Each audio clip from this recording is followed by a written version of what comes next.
So last night Nick called me and said, I've had a great idea. Why don't we build track cars for £2,500 each and see if we can be competitive against each other? And then I had a realisation that the reason he'd rung me and said this is because he's probably already bought a car and he's trying to justify the financials with man maths. I mentioned to Chris that we might do a £2,500 budget track car build each and see who can win, do some competition. What he doesn't know is I mentioned that because I already bought a car 2 weeks ago and I didn't know what to do with it. He told me he's going to pick me up at 9 o'clock this morning in that car, and it's nearly 9 o'clock now, and see what he's bought. Morning. What have you bought? This is an Audi TT, if you haven't noticed. Was it your decision or Lou's decision?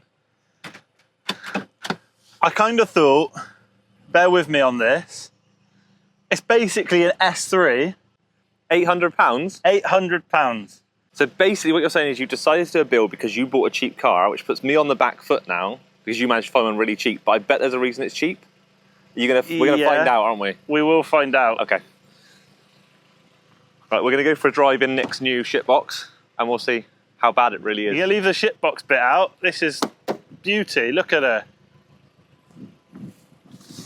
I've heard that before. All I seem to do with this car is put fuel in it.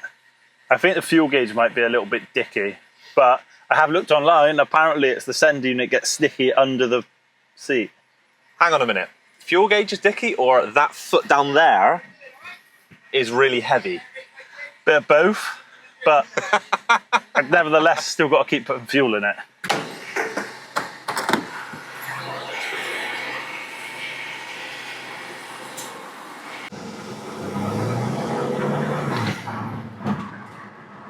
Hang on a minute. You got over 10 psi of boost then, and they didn't go any faster, but the revs kept going up, Nick.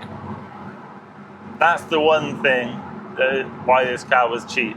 Okay, the clutch is pretty much falling out of it.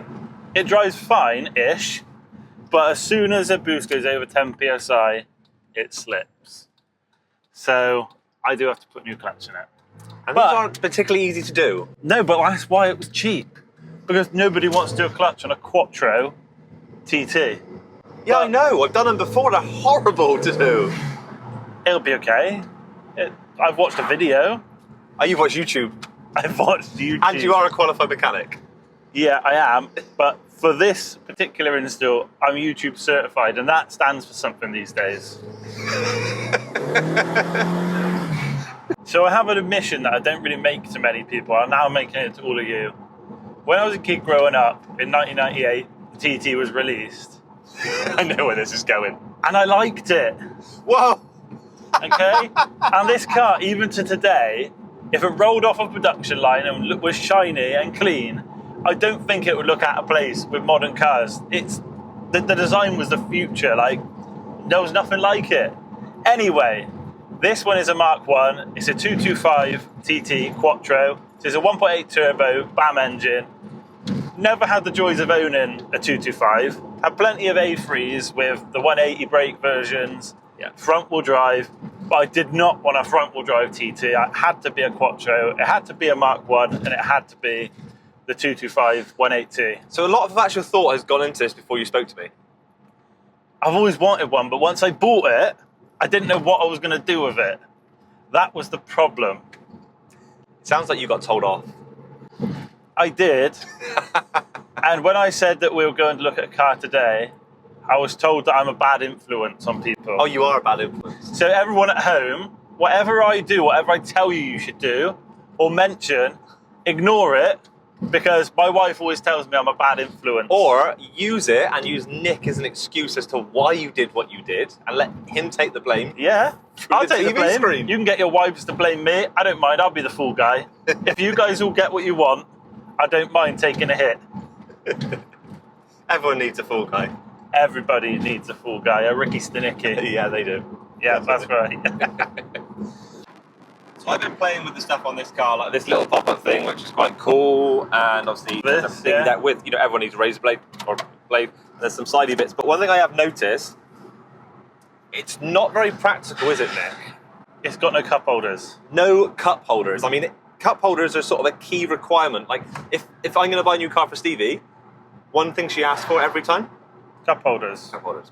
I know, some cars, like Annie's MX-5, has 4 cup holders in a 2-seat car. Wait. That's not a cup holder. Is that meant to be a cup holder? Not when you're driving. It looks like it. That's when you stop and you have your glass of wine. So it's got somewhere to stop and put cups, but not somewhere to drive and put cups. This is classed as a sport coupe. Annie's MX-5 has 4 cup holders for a 2-seat car. This could at least just have 2. They did make cup holders that sat, you pop this bit out here, where you adjust the handbrake, and you can clip in a thing that has 2 cup holders. Maybe it was always an aftermarket thing to make people spend money on it. I think it was probably £1,000 optional extra or something daft like that. Probably what it was. But it does have this cool feature, if you flip round. When you put all these down... Oh! Sorry. When you put these down to block the sun, it can pass through here, but look at this. Oh, look at that. Something you're getting blinded through there. Extra sun blocker, yeah. And there's a little light there so you can do your makeup. Oh, yeah. And concerningly, there's a light this side as well so I can do my makeup. I'm not suggesting anything. You're not suggesting anything, no? No, this is a man's car. Make sure you drink of that, Nick. You don't have a cup holder. I know. Here we are. At Chris's destination. Any idea what I bought yet, Nick? I know what it is. You know what it is. Let's have a look then, shall we? So, you ready for your test drive? Let's see how many lights go out. Ah, all the harbour lights went out. It doesn't select first gear. It does now. I wonder if anyone can tell what car it is. Obviously, everyone can tell what car it is. But no one's actually seen it yet. No one's actually seen this car yet, no. Well, let's go for a little test drive. It's definitely better than that thing. It's not better than that. Because this has already had a clutch done on it. Yeah, but this is more expensive than that That biting point is really low on the clutch. Because it's fresh. Apparently it's fresh. It seems it's like really low. Like I'm literally on the floor low. Well, see how it drives. Maybe you're just not used to it. It's not a transit van, is it? It is not a transit van. It's got cup holders. 3. Unless there's more in the back. Oh, I guess my tray plates. Oh, tray plates falling down. Oh. Ah, fuck me, they're bumpy, these things. It's fucking bumpy, isn't it? Wow. It's a bit rough, you know, it's on what, 100 and something, 105,000 miles. So, you know, it's had a hard life. Boy racer, ragged the shit out of it, I expect. But minis, these drive generally like shite over bumps anyway. What I love is the supercharger. It had to be an R53. It could not be the newer one. Now you've told everyone what it is. Because it has a supercharger. First gear is a little bit difficult, but I remember it with the minis I've had in the past, first gear is always hard work, but you don't need first gear on a track car, do you? It might be that we bleed the clutch a little bit more. Or... I would say the clutch definitely needs bleeding, because it's low. It's not as quick as I remember.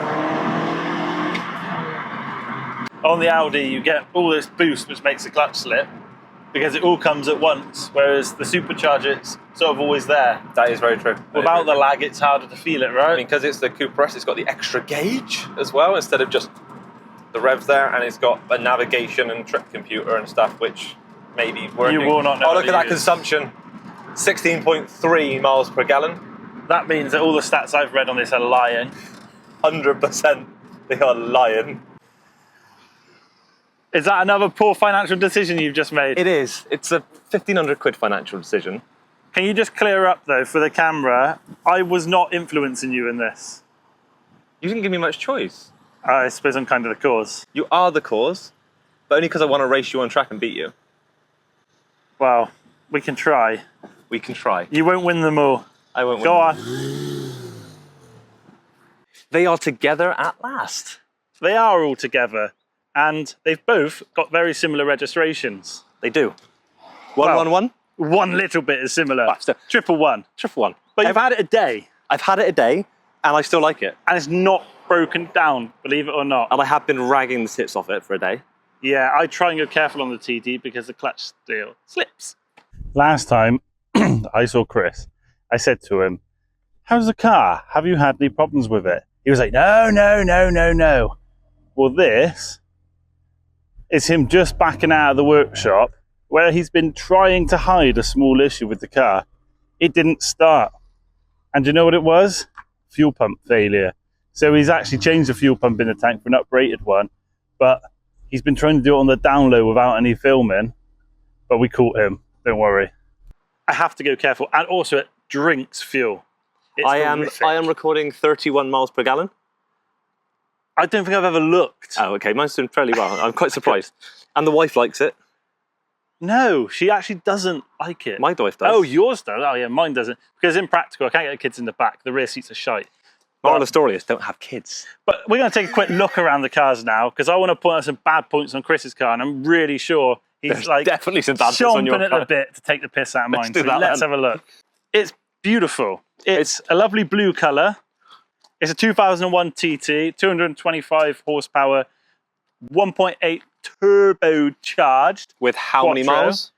Only 165,000. 165,000. But I was told it's mapped, so it's meant to be like 260 horsepower. So it's got about 200,000 miles worth of wear now then. Yeah, but I've had these engines on high mileage and they always perform really, really Right. well. Let's have a look under the bonnet of this thing. It's clean and tidy under there. There's nothing to see. Replace the dipstick thing, which is a Don't real bend common. it. It's a real common thing on Audis. If people don't know, this is your most common vacuum leak, which makes the car run really badly when They do are leak. very, very, very brittle. Yes. So yes, I replaced So don't do it. this. Don't do that. You'll break it again. The battery is not secured. And you have a catch tank. I have a catch tank because the PCVs leak. The breather systems are awful, which also causes vacuum leaks and causes your brake booster to lose vac pressure. Because which is no these good. are really sensitive to vacuum. The air filter is horrendous. It's like some weird. It's actually an air filter. It just looks like it's bits of metal. Oh no, it It's is. just some metal mesh, but that is going in the bin. So And we've I'll put got a proper one. eBay 1, eBay 2, and eBay. That's That- Amazon, isn't it? No, that was eBay. That's an eBay as well. Everything's eBay so far. It's an Right, eBay man. Let's have a look in the boot then. Well, I'm just gonna press my boot pop-up button. Does it work? Ah, Hey, there we go. It Bit just delayed. took a little while. It's quite a big boot. It's not a bad sized boot, and there is the spare wheel under here as well. Actually has its spare wheel, It does, and a touch-up kit for some odd reason. which looks like it's been set on fire. And the sticker's still there, so I don't really dampen And it because that's still Some there. high quality premium oil. That's a bit of Mano. That's probably eBay. It's actually not a bad oil. It's not too bad for the money. I mean, oil's really expensive these days. It's ridiculous. But all in all, everything is there. It's all in the boot. Let's have a look inside then. The inside, a lovely grey leather. Not my first choice. You wanted the red, didn't you? I wanted a silver car of red leather, but I was never going to get one with for cheap. That's true. Well, What have we got in here then? So we have a non-cup holder here. that's like a race door pocket, right? Race door pocket, which is pointless for an Audi. We have what's the only thing I can think of in the Audi that could be cup holders. Well, I think that's a coin holder as well, maybe. And a coin holder, And a yeah. pen holder. And a pen holder, so practical, see. And your... Yeah, my Hey. Boost stereo system, Boost. which works, I'll have you know. Oh, it does it? Yeah. And then there's some upgrades here. Yeah, so there's a oil pressure and a boost gauge there.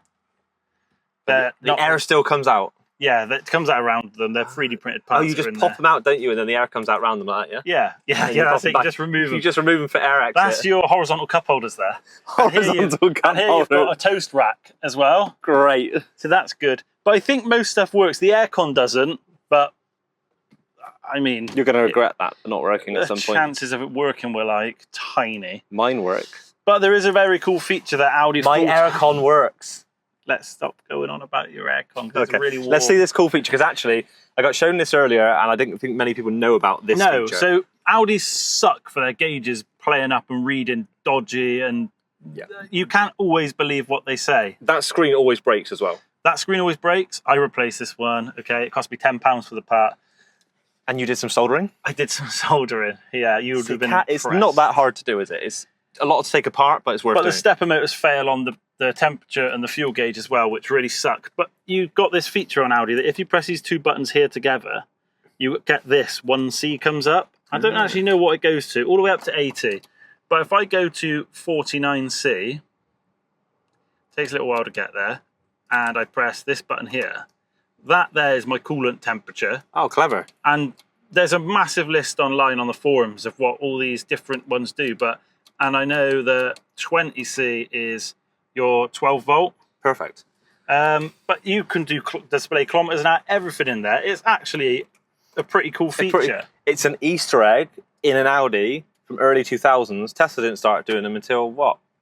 Mid 2010 onwards. But it must be helpful. It must take CAN data or sensor data, and it's a way that you can display all this stuff without having to have a computer to look at it all. The stuff that your dash generally doesn't display.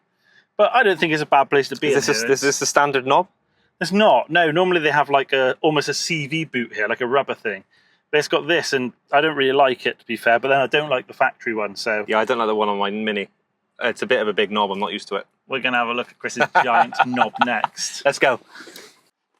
You say you debadged it. What actually happened? The badge fell off.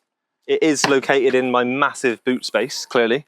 And here is the badge, which is carbon fibre. It's not carbon fibre. It's not carbon fibre. It is cast and then hydro dipped to be carbon fibre. That's disgusting. But it does have an amazing feature in that the 12-volt battery is in the boot. No spare wheel. No spare wheel. They never had spare wheels, the Minis. Always impractical. But it's not too bad from a loading stuff in. Did you know why they never had spare wheels? Why? They had run flats on them. I shouldn't say it on camera, but they were mostly owned by women who can't change a wheel. That's true, but they also had run flats. I remember driving these, and they drove like absolute crap because they had run flats. They drive like crap anyway. They were so bumpy, everyone took the run flats off and then never had a spare. They're not any better without run flats on, though. The suspension is so stiff on them. They've been changed, and when you put the indicator on, it flashes like hell, so there's definitely an earthing issue, because when you put the brake on, they flash perfectly normally. I have twin exhaust, a bit like you do. Oh, Dorenza. But as we've pointed out, this one is not straight. That is not the way to... Oh, actually... It's a bit straighter, but the bumper is also... That does say that is a cheap exhaust if you can tweak it like that. Yep, high quality there. I do like the wheels, obviously the standard wheels. I do have a panoramic roof, which is a nice feature, but it adds loads more weight. So does it work? It does actually work. Does it leak? I don't know, because surprisingly, for the last couple of days, it has not rained in the UK. We'll find out over the next day or so. We'll find out in the next day or so of the British weather. Now, in here, it's actually... someone's decided to try and de-chrome this car. And if you look closely at these doors here, they have badly masked it and then just sprayed straight over. So in here, there's black bits. It is absolutely... some horrible overspray. Yeah, it is awful. Whoever did this, don't do it again. It's an awful idea. They should not own cars. Maybe stick to a push No, they should bike. not own cars. They've even done around the gauges, but I think these have been like painted by hand around the gauges. It's really not good. I don't actually think this stuff was chrome to start with, though. It was not. I think it's a silver. It's a silver similar to the body of the car. Now, I do have a bit of a flap issue. So do you think that's heat from the roof, or do you think that's a leaky sunroof? I think it's heat because it's a black roof. Because it's let go everywhere. It's not just in one part. The entire roof line is dropped. Is that a clock up there in the middle? There's a clock up here. It does work. If I find my amazing mini key, which even has a mini badge on it, and probably says de-chrome or something stupid like again. This gauge is pointless. It does very little information. The head unit is quick release, as you can see. So you got no music? I've got no music. But I have the noise of a supercharger, which is amazing. Apart from that, yeah, the knob I don't like. It's a bit big. How many times have you accidentally got reverse instead of first? I haven't actually, because the clutch biting point is so low, you can't normally go from first to reverse in the Mini anyway. You've normally got to lift the clutch in between. Yeah, yeah. It's a common thing with the Mini gearboxes. They've always been a bit awful. And then check out under my bonnet. I have more carbon fibre. That is... And if you haven't noticed yet, bad. These are the best carbon fibre part on the car. They are the most, like the worst imitation carbon fibre I've ever seen. They're actually adding weight to the car. What's this duct tape doing? I don't know. I presume there was some chafage on a cable or something. Or it's holding a cable there, hopefully. Yeah, it's doing something. I hope it's not holding the bonnet. Right, so here, my aircon does work. I do have an uprated intercooler. There's no way that pulley's been upgraded like they've told me. This is a awful carbon fibre air filter that is loose. Oh. It has a cold air feed that is crushed halfway through, so that all needs to be sorted. I mean, it has M7 speed and GRS and all this motorsport stickers all over it. But this actually looks like it is carbon fibre. That does look like carbon fibre. There is a piece of carbon fibre that's actually on here. Is that like a scoop extension? But yeah, overall, I mean... Not much seat. The bonnet does stay shut now, which is why the dents are here, because I think someone's been pushing on the bonnet to try and get it to shut, but it does stay shut. Overall, it's not too bad. I think I'm in with a good chance. This is less power than yours. Yeah, I think. But it is slightly lighter than yours. So I think you're 300 kilos lighter. So we're going to be... You know, I haven't got to wait for boost to come on. The corners, this should do quite well. Straights, yours will be quicker. So it'll be interesting to see how this gets on. Yeah, I like my car. I think it's a good solid choice. I think we've both bought what would be called hairdresser cars. I just want to go and say, you say hairdresser cars. But we have. Maybe. Back in the day, they would have been called hairdresser But the trouble cars. is, even now, where can you get 200, the clutch slips, I get it, but 260 horsepower for £800? I mean, back in the it's day, crazy. this was a Porsche Boxster Challenger. Yeah. And it was Yeah. 10, 20 grand cheaper. Like, it was a great car. Both of these are great overlooked. buys for cheap track cars, which is what we're doing. You know, we're doing £2.5 track cars, try and make something competitive. We give people options, which is an affordable option. Yeah, because at the moment, everything is so expensive. If I'd had my option, I'd have bought a 350Z for track, but they're too expensive. If I had my option, I still would have bought this car. Thank you so much for watching this episode. Me and Nick will be back really soon where we start taking these cars to bits and actually do his clutch, which is not going to be a fun job. I might not be there. I might not be there. I might chicken out. No, I'll be there. But hit that subscribe button, give us a thumbs up, and please leave some comments about what upgrades you want to see us do to these cars. Or if you know any cheap upgrades that will give us good benefits, we're on a budget. So We are on a any budget. suggestion will be really, really appreciated.